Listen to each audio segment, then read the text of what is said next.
¿Qué tal, navegante? ¿Cómo te encuentras? Bueno, estamos en un programa más de segmentos, ¿no? Tu canal de geopolítica pura y dura. Bueno, ¿qué vamos a ver hoy día?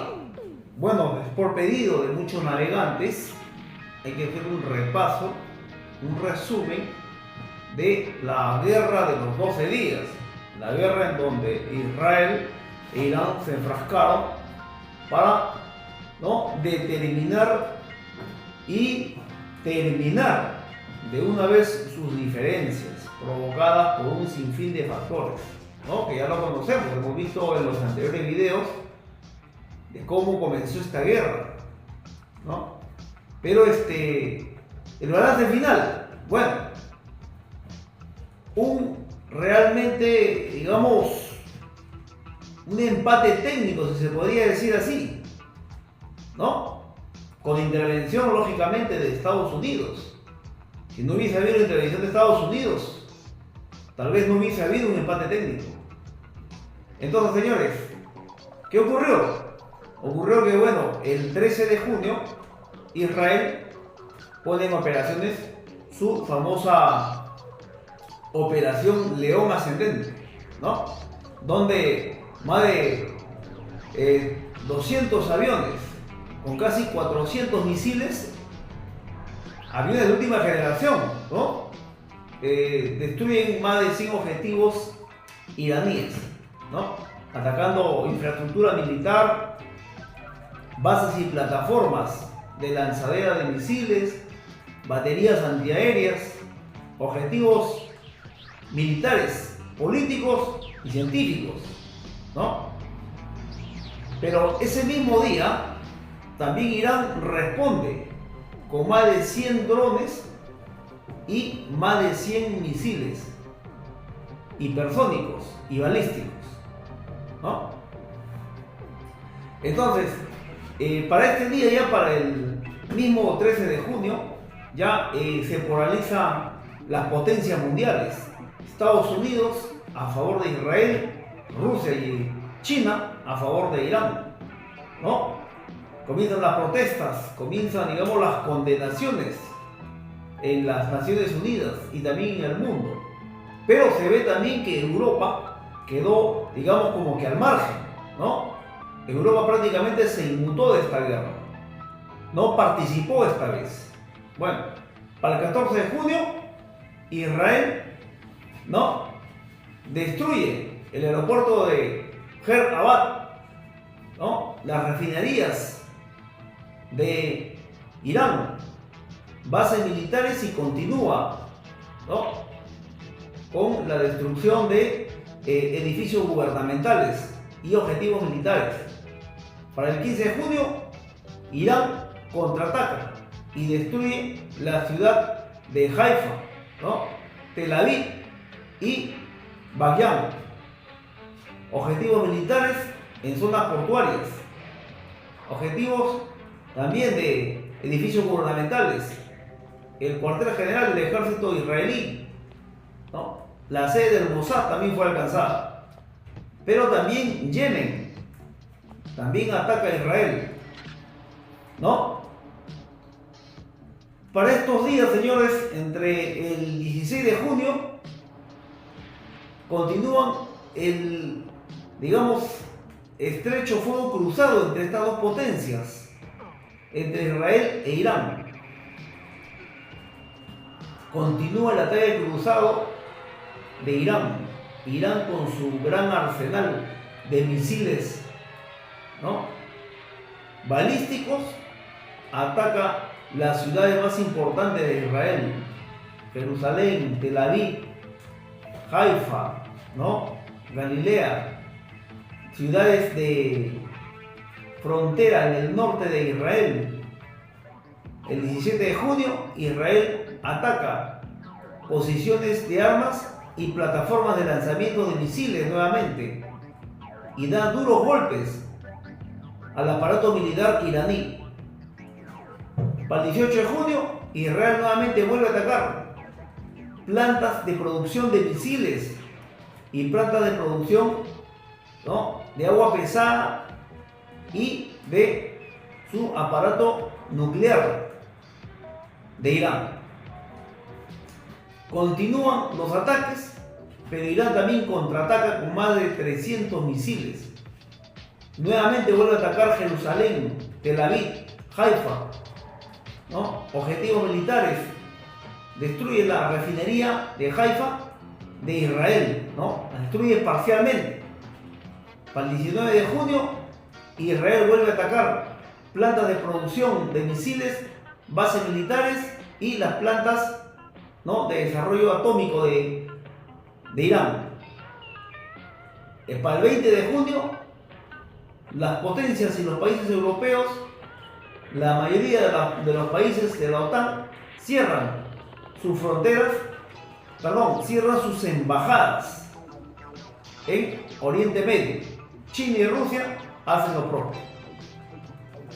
Para el 21 de junio, prácticamente Estados Unidos es arrastrado a entrar en la guerra, arrastrado a entrar en la operación León Ascendente de Israel. Estados Unidos ataca 3 instalaciones nucleares, inutilizando prácticamente el programa atómico de Irán, que era, digamos, el motivo real por el cual se inició la operación León Ascendente de Israel. Es por este motivo que Israel ataca a Irán, para neutralizar el programa atómico iraní, ¿no? Para el 22 de junio, Irán condena y dice, manifiesta el líder religioso Ali Khamenei, que va a dar duras represalias a Estados Unidos, ¿no? Y para el 23 de junio, Irán responde y destruye las bases militares de Estados Unidos en Oriente Medio y también ataca nuevamente a Israel en diferentes lugares y destruye el aeropuerto de Ben Gurión, ¿no? Entonces, señores, con estos días de guerra, estamos llegando ya al día 12 de la famosa guerra. Irán amenaza con cerrar el estrecho de Hormuz. Irán amenaza con atacar las embarcaciones con cargamento de petróleo que salen de los países árabes hacia Occidente. Pero para el 12º día de guerra, ya prácticamente el 24 de junio, el presidente Donald Trump anuncia un alto al fuego e impone duras reprimendas a los dos bandos. Estados Unidos manifiesta que ellos no han entrado en guerra, solamente han detenido el programa atómico iraní, que era, digamos, uno de los motivos por el cual Estados Unidos también había mostrado anteriormente, digamos, su negativa a que este programa continúe. Los dos bandos aceptan el alto al fuego, lógicamente con sus, digamos, pormenores y por mayores, con sus, digamos, negativas, ¿no?, a regañadientes, pero aceptan el alto al fuego. Pero para el 25 de junio nuevamente vuelven a violar el alto al fuego los dos bandos. Los dos bandos se vuelven a atacar duramente, por lo cual Donald Trump aumenta la presión sobre estos dos países y los llama a negociar. Entonces entran en épocas y en tiempos de negociaciones. Pero como usted sabe, estas negociaciones ya no son tan fáciles como antes. Antes de la guerra, tal vez podrían haber sido un poco más simples, pero ahora ya no. Ahora Irán se está nuevamente rearmando con sus socios rusos y chinos. Está volviendo nuevamente a crear una fuerza aérea grande, en vista de que en los 12 días de guerra prácticamente Israel es el que ha tenido, digamos, la superioridad aérea, pero no la superioridad de la guerra, porque hemos visto cómo los misiles iraníes han traspasado la famosa cúpula de hierro, ¿no? Han traspasado las defensas antiaéreas de Israel. Bueno, señores, ese ha sido el balance de los 12 días, ¿no? Ahora están en encrucijada, nuevamente negociando en la ONU, viendo nuevamente el programa atómico de Irán. Irán también está llamando a que si ellos van a someterse a las revisiones internacionales, que también se las revisen en Israel, en vista de que ellos han tenido un programa atómico exitoso y no se los ha condenado a Israel por eso. Entonces, señores, bajo este contexto estamos viendo cómo esta guerra ha recrudecido. Pero esta guerra, digamos, que ha, digamos, sido arrastrada de tiempos y de años, ¿no? Estábamos viendo en los videos anteriores cómo se había formado el Estado de Israel, cómo había creado este tipo de, digamos, descontento en la región, en Oriente Medio, en vista de que Israel en su historia ha tenido más de 3 guerras con países árabes y ha podido crecer. Y este crecimiento de este país, producto de las guerras que tenía anteriormente, causó el descontento tanto en los países árabes, ¿no?, como en las regiones musulmanas. Así es, señores. Pero, ¿de dónde nace, digamos, este país o esta nación judía, ¿no?, de Israel? Bueno, ustedes saben en los videos anteriores que hemos visto, Inglaterra le dio prácticamente partida de nacimiento al Estado de Israel, ¿no? Con el famoso, digamos, con la famosa declaración de Balfour, ¿no? ¿Cómo comienza esta historia? Esta historia comienza con el señor Lionel Walter Rothschild. ¿Quién es?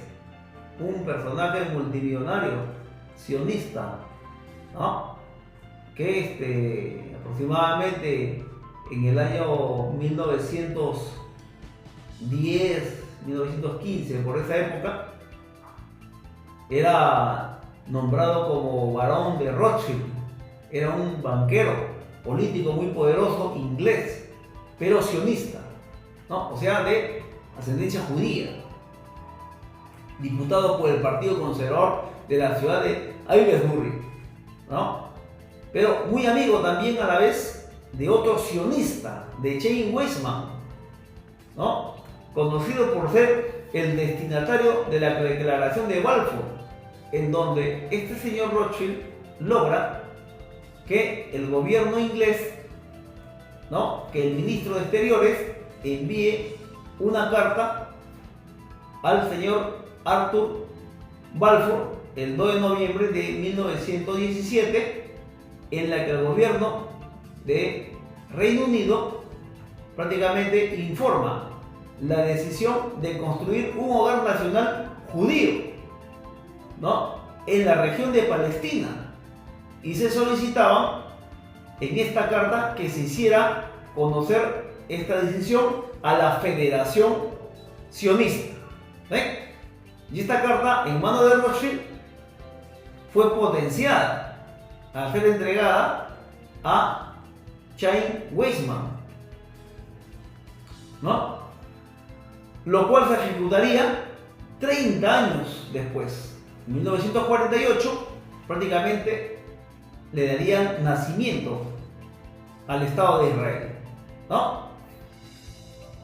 Entonces, esta, digamos, ideología del sionismo, que es un movimiento político que, digamos, que promueve, ¿no?, los inicios de la creación de un Estado judío en Palestina, región que le correspondía a la antigua tierra del Reino de Israel.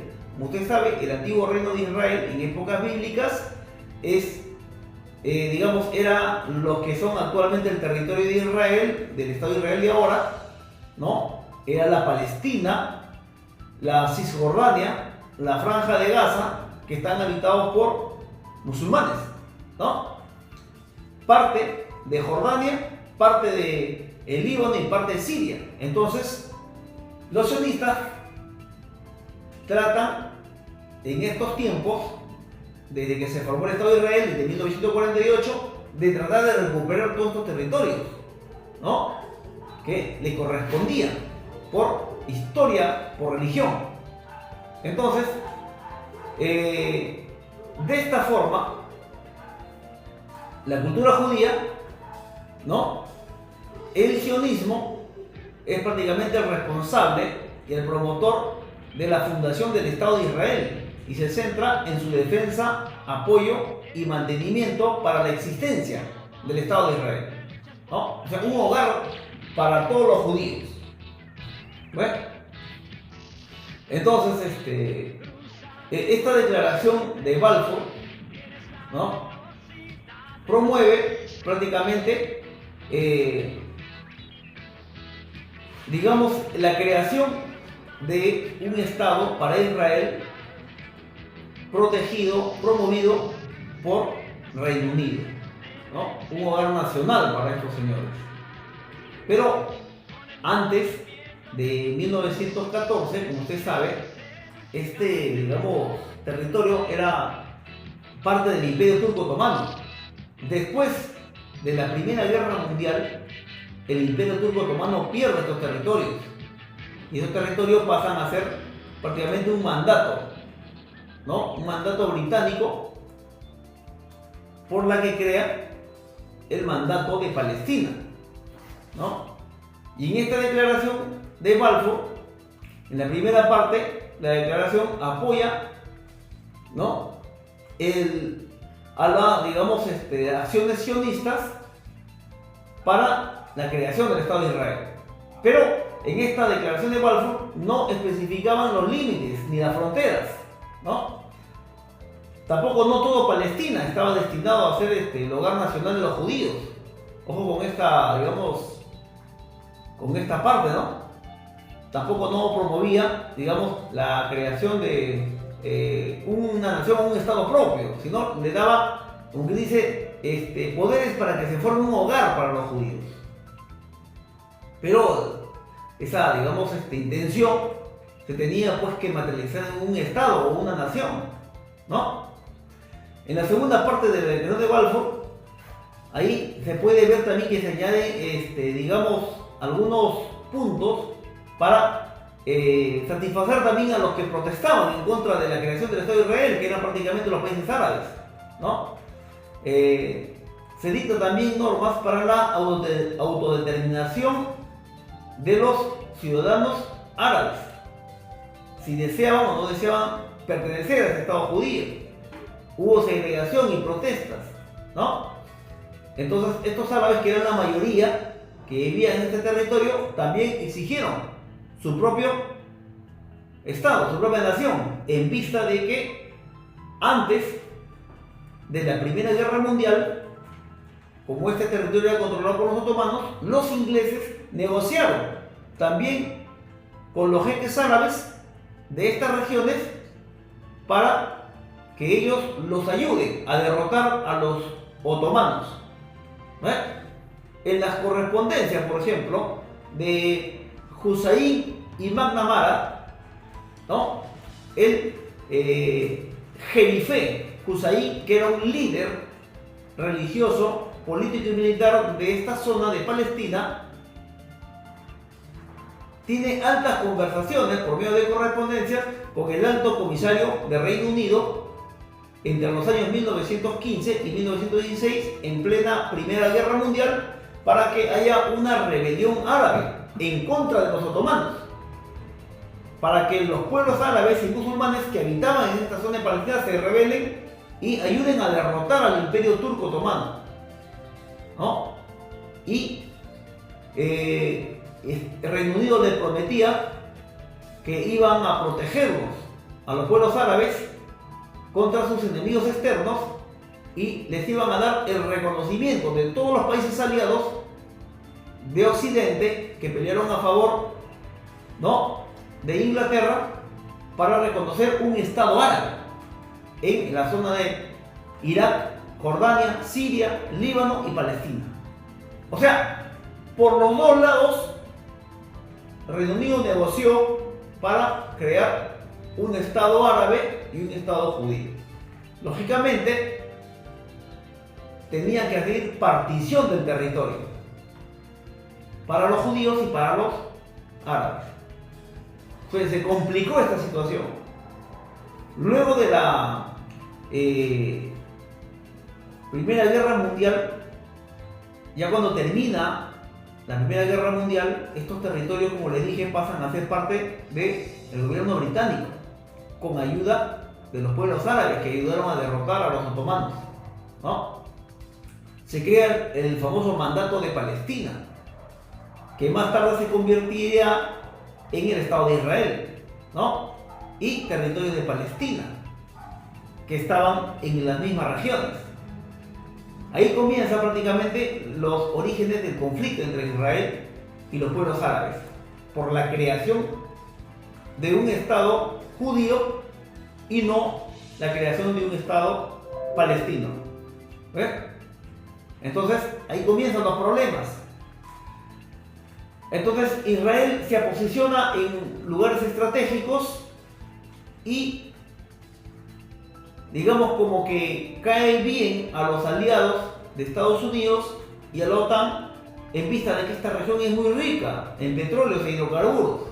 Y prácticamente Israel hace como un contrapeso regional, ¿no?, de la influencia de Rusia y de Estados Unidos, y de China, que se veía en esas épocas. Avanza el tiempo y Israel se conforma en una nación en 1948, prácticamente después de la Segunda Guerra Mundial. Después de la Segunda Guerra Mundial se hace efectivo la creación del Estado de Israel, pero ni bien se hace efectivo la creación del Estado de Israel y no de un Estado palestino para los árabes, los países árabes le declaran la guerra a Israel y se van a la guerra. Siria, Egipto, Irak, Jordania, Líbano contra Israel. Esta guerra prácticamente, digamos, la gana Israel, porque a su creación, ojo con este detalle, que los judíos en sus inmigraciones, digamos, enormes que habían tenido hacia Estados Unidos, habían transferido la mayor cantidad de sus riquezas hacia Estados Unidos. Muchos millonarios y multimillonarios judíos que eran empresarios, banqueros, comerciantes de casi toda Europa, habían trasladado sus riquezas para allá y habían comprado armas, armamento por toda Europa. Se habían armado todos los dientes, o sea, se habían preparado para la creación de su Estado y sabían que iba a haber represalias. Habían comprado armamento también en Estados Unidos de grueso calibre, artillería, cañones, obuses, fusiles, tanques. Al momento de la creación del Estado de Israel, en 1948, estalla la primera guerra entre Israel y los países árabes, y Israel puede responder bien, derrota a los países árabes y aumenta su territorio, en detrimento de los países árabes. ¿Ves?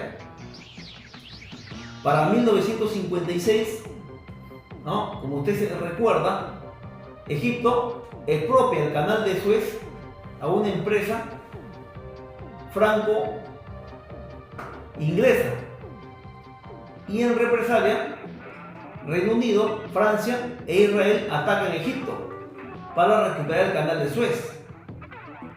Una operación militar exitosa de parte de estos aliados, y como usted ve, ya Israel se hace necesario en Medio Oriente, a la vez necesario, se hace un buen aliado de Occidente. Pero hay protestas a nivel mundial. Estados Unidos no sabía de esta operación, de esta alianza entre Inglaterra, Francia y Israel. Protesta Rusia, protesta Estados Unidos y devuelven el canal a Egipto. Esa es otra historia que se puede ver en otro video, que es también muy interesante, ¿no? Luego de estos señores ocurre la Segunda Guerra Árabe de 1967, una disputa fronteriza entre Israel, Siria y Jordania, ¿no? Y ocurre que los estados árabes, Egipto, Jordania, Siria e Irak,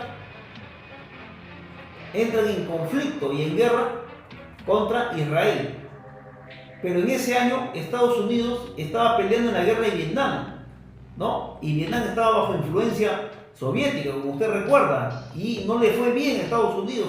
O sea, fue una batalla crucial, fue una derrota prácticamente de Estados Unidos, ¿no? En Vietnam, y fue un triunfo para los soviéticos. Los Estados Unidos estaba tan ocupado que la influencia soviética también estaba yendo en Medio Oriente, y estos países árabes que le declaran la guerra a Israel en 1967 se habían armado hasta los dientes con armamento soviético, armamento ruso. Entonces, gran influencia soviética en Medio Oriente, pero Israel se encarga de sofocar esta guerra de 6 días, ¿no? Y amplía un poco más su territorio. Entonces, ya con beneplácito de los países occidentales, se ve que Israel era un aliado estratégico en esta región, ¿no? En estos tiempos ya prácticamente se incrementan las inversiones multimillonarias de judíos ricos y poderosos de todo el mundo en Estados Unidos. Su mejor inversión, porque había bastante alquimia, bastante química en esta alianza, bastante protección para el Estado de Israel. Había, como que digamos, una mutua simbiosis, ¿no? Entonces, navegante, como usted puede ver, navegante, el Estado de Israel poco a poco se va, digamos, posicionando como una potencia regional en Oriente Medio, ¿no? Tras esta guerra de 1967, los países árabes quedan relegados para una revancha en el futuro, y ocurre una tercera guerra con los países árabes en 1973, donde Egipto y Siria atacan a Israel para recuperar territorios perdidos. Egipto en el Sinaí y Siria en los altos del Golán, ¿no?